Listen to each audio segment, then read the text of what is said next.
And I felt like I had to ask, though, and I feel like I have to share it with you guys now. And it is disturbing, and I want to warn you, but I feel it's my responsibility to tell you guys because it is the truth.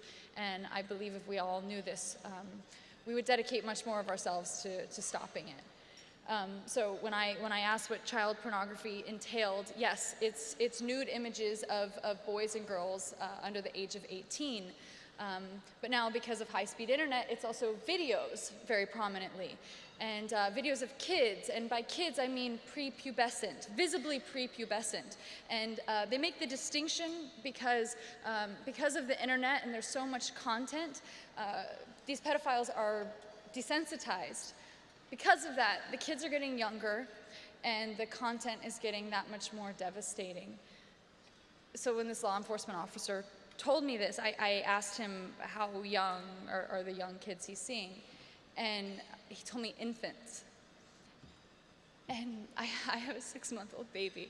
So I said, what does that mean? You know, like what does an infant mean? And he said, with the umbilical cord still attached. I know it's so devastating to hear this, and I'm really sorry to share this, but I'm grateful that you guys are listening, because this is actually happening, and it's important that we know this and that it resonates with us so that we think about this in our days and in our personal life. So I asked them what happens in these videos, and unspeakable things happen, but I'm again going to speak about them because I feel like if these kids are experiencing this, the least that they deserve is for us to hear what is actually happening to them. So no, it's not just touching. There is penetration. There is extreme torture and bondage. There's bestiality, which is having an animal penetrate the child or infant. There is incest. I mean, they said you think of it, anything you could think of, it's out there and it's being traded, and there's 30 to 50 million files a day being traded that we know of. I mean, you can see what's happening right now. And this is happening to any child and every child. 90% of children know their abusers. So, our children are at risk. You may know this person. It may be a doctor. It may be a coach. I thought that people that were working with children were people that wanted to protect them.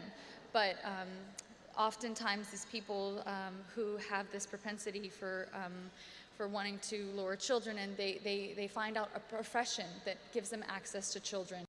And every child, 90% of children know their abusers. So, our children are at risk. You may know this person. It may be a doctor. It may be a coach.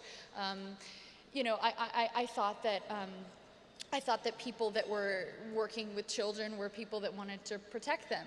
But oftentimes these people who have this propensity for wanting to lure children, and they find out a profession that gives them access to children.